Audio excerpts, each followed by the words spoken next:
પ્રકરણ 17 સ્વાભાવિકમ સાદ્રશ્યમ. સ્વાભાવિક સરખાપણું.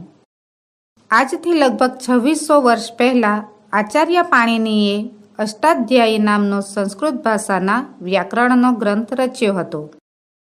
સૂત્ર શૈલીમાં લખાયેલા આ ગ્રંથમાં લગભગ 4000 જેટલા સૂત્રોમાં સમગ્ર સંસ્કૃત ભાષાનું વ્યાકરણ આવરી લેવામાં આવ્યું છે. આચાર્ય પાણિની પછી અંદાજે 100-150 વર્ષ પછી થયેલા મનાતા આચાર્ય કાત્યાયને આ સૂત્ર ઉપર વાર્તિકો રચ્યા છે. આ વાર્તિકોમાં પાણિનીના સૂત્ર ઉપર વિમર્શ કરવામાં આવ્યો છે. એ પછી બીજા 100-150 વર્ષના સમય પછી આચાર્ય પતંજલિ થઈ ગયા છે. તેમણે આ સૂત્રો અને વાર્તિકોનો આધાર લઈને મહાભાષ્ય નામે એક ભાષ્ય ગ્રંથ રચ્યો છે.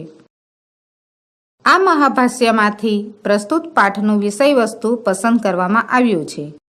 આચાર્ય પતંજલિનો આ મહાભાષ્ય નામે જાણીતો ગ્રંથ વ્યાકરણ શાસ્ત્રનો ગ્રંથ છે. છતાં તેમાં અમુક પ્રસંગો દરમિયાન સામાજિક, રાજનૈતિક, આર્થિક, વિજ્ઞાનના તથા ખગોળ, ભૂગોળ જેવા વિવિધ ભૌતિક વિજ્ઞાનના કેટલાક સિદ્ધાંતોના પણ ઉલ્લેખો પ્રાપ્ત થાય છે.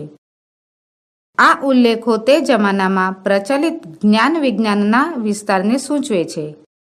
સ્થાને અંત તમઃ એ પાણિનીના સૂત્ર ઉપરની ચર્ચા દરમિયાન માનવ દ્વારા કરવામાં આવતા પરસ્પરના વ્યવહારનો, ગુરુત્વાકર્ષણનો અને પૃથ્વી ઉપરના અગ્નિનો સૂર્યની સાથે જે સંબંધ છે તેની સ્વીકૃતિ આપતા સિદ્ધાંતોનું જે રીતે સૂચન થયું છે તે પ્રસ્તુત પાઠમાં દર્શાવવામાં આવ્યું છે. ભાષાના વ્યાકરણનો વિચાર કરનાર ગ્રંથમાં વિવિધ શાસ્ત્રોને લગતી વાતોનો સંગ્રહ કરવાની આ રીત વિવિધ શાસ્ત્રોમાં પારંગત થવાની પ્રેરણા પૂરી પાડે છે.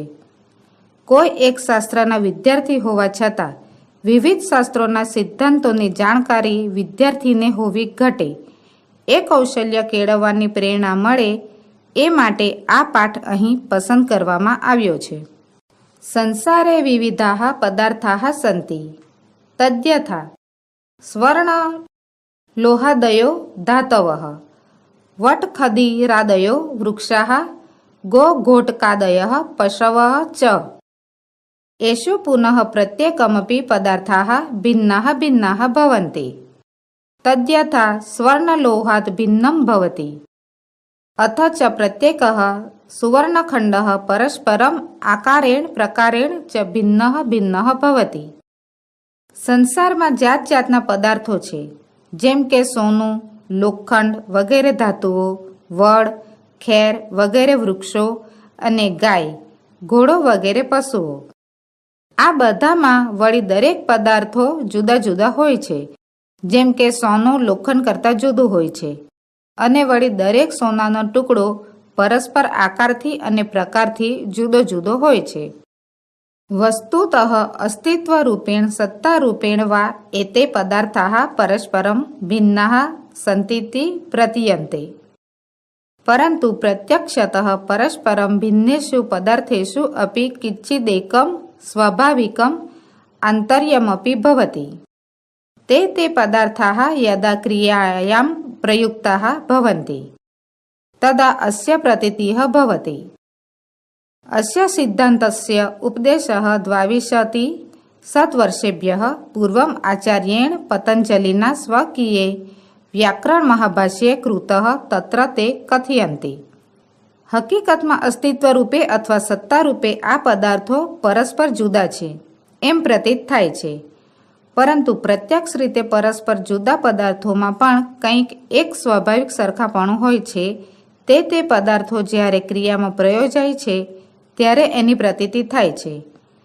આ સિદ્ધાંતનો ઉપદેશ 2200 વર્ષ પહેલાં આચાર્ય પતંજલિએ પોતાના વ્યાકરણ મહાભાષ્યમાં કરેલો છે.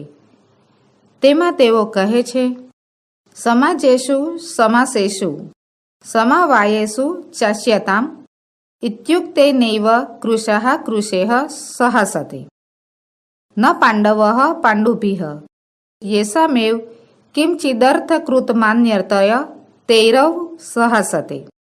અર્થાત સામાજિકે વ્યવહારે ભોજનાર્થ નિમ્નતિત્રા જનાઃ આકારતઃ પ્રકારતસ્વ ભિન્નાઃ ભિન્નાઃ ભવન્તિ પરંતુ યદા તેષાં ભોજનવિદ્યૌ પ્રવૃત્તિઃ ભવતિ તદા તે સ્વકીયમ આંતરિકમ સમાનત્વમ પશ્યन्तઃ પરસ્પરમ નિકટાસનાઃ ભવન્તિ આકારેણ કશ્ચિત કૃશઃ જનઃ કૃશેન સહનતિ થષ્ટિ ન તુ કશ્ચિત પીનઃ પીનેન સહ પરંતુ યેષાં કિંચિદર્થ કૃતમ અર્થાત પ્રયોજન કૃતમ સાદૃશ્યમ ભવતિ તત સાદૃશ્યમ મનુરસन्तઃ તે એવ પરસ્પરમ નિકટાસનાઃ ભવન્તિ માતુલકુલાઃ માતુલકુલેઃ સહ પિતૃવ્યઃ પિતૃવ્યૈઃ સહ ઉપવેશિનઃ ઉપવેશિભિઃ સહ